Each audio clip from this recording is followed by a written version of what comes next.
verset que Isaac a donné ce soir. Et lorsqu'il a dit ça, j'ai réalisé que, effectivement, Dieu est notre berger. Et nous ne devons pas douter, en fait, de ne rien manquer. Amen. Nous ne devons pas douter que Dieu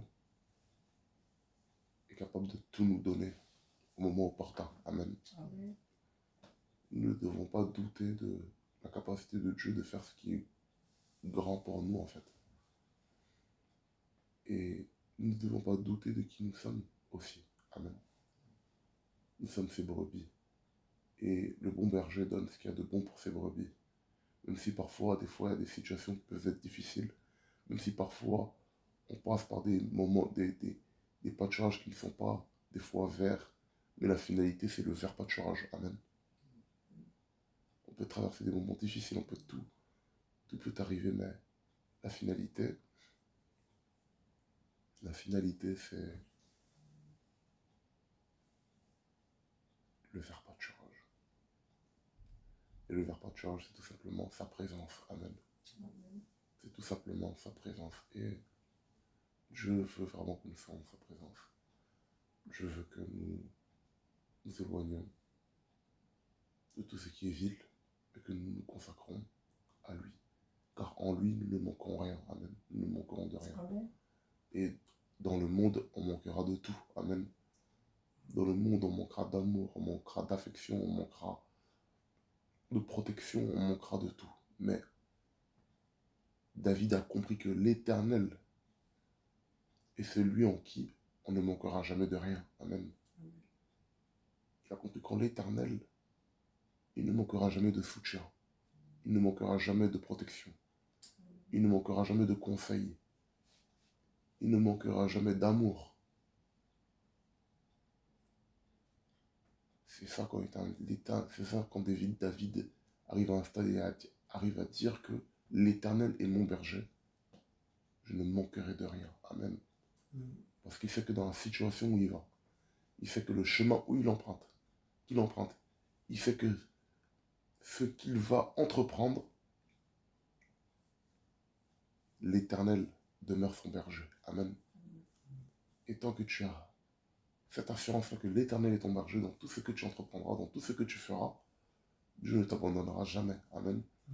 Que ce soit sur le plan professionnel, que ce soit sur le plan spirituel, dans tout ce que ton cœur désire de faire, et tu te lèves au nom du Seigneur Jésus. Amen. L'Éternel sera ton berger. Amen. Il est déjà notre berger, mais là, la phrase, comment il l'a dit, l'Éternel est mon berger, je ne manquerai de rien. Amen. C'est pour une action future. Amen. C'est pour des choses qui sont futures. Donc, c'est-à-dire que David sait où il va. David peut-être va en guerre.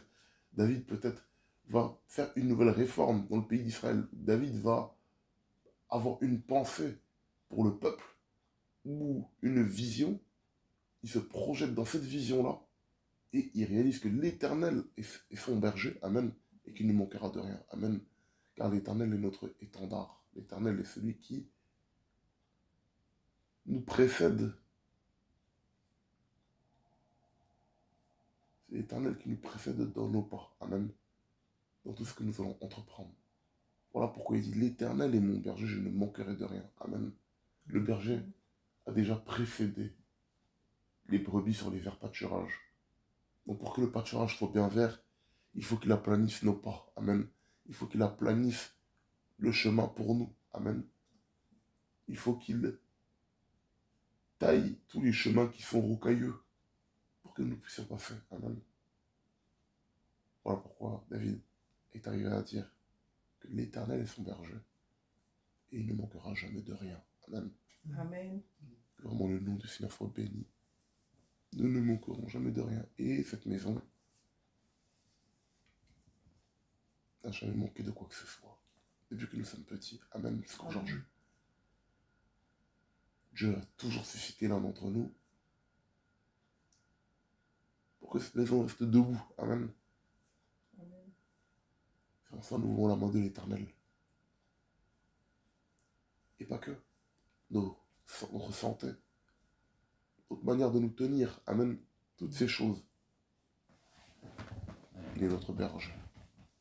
Et nous devons lui rendre. Amen. Amen. C'est ça, mon frère.